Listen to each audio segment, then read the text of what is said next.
नगर निगम परिषद सम्मेलन में हंगामे के बीच शहर के मुद्दे उठे। हालांकि पार्षदों को भी अपनी नोकझोंक भी हुई।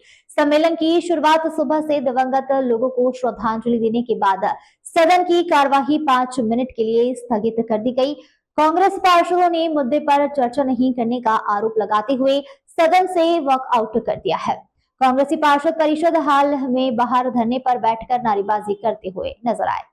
नेता प्रतिपक्ष चिंटू चौकसी ने आरोप लगाया कि सम्मेलन में प्रश्नकाल पूरा नहीं करवाया गया, पार्षदों को बोलने का समय नहीं मिला और एक पार्षद ने घंटों अपनी बात रखकर बाकी सदस्यों की आवाज को ही दबा दिया।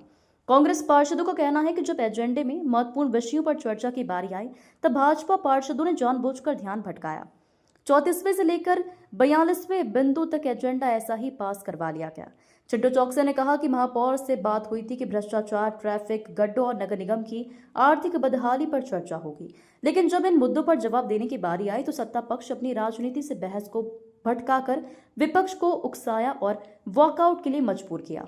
इसके बावजूद विपक्षी परिषद में डटे रहे। उनका कहना है कि यह परिषद की गरिमा का सवाल है। यह मंच जनता की आवाज है, कोई मजाक का मंच नहीं। चर्चा होनी चाहिए थी हर उस मुद्दे पर जो जनता के जीवन से जुड़ा है। तैयारी करी थी और कौन से एजेंडे में कौन बोलेगा ये हमने सभापति जी को दे भी दिया। अब 34 दिसंबर की बात आई, हमारी पार्षद सोनिया निमरोड से उससे बात रखना चाह रही थी तो वो सुनवाई को तैयार नहीं, पास करते जा रहे हैं। ये सारी वो अपनी लिस्ट है ना सभापति जी के टेबल पे, सारी विषय बात करना चाह रहे थे, लेकिन जब सुनने ही नहीं चाह रहे हैं तो अब हम यहाँ बाहर धरना दे रहे हैं कि हमारी बात को सुनी जाए और 34 दिसंबर से शुरुआत हो और हम एक इस विषय पे, वो चाहे अनवर कादरी जी वाला मामला हो, चाहे कोई सा विषय हो, सब पे चर्चा करने को तैयार है, लेकिन सारे विषय पे चर्चा होना चाहिए।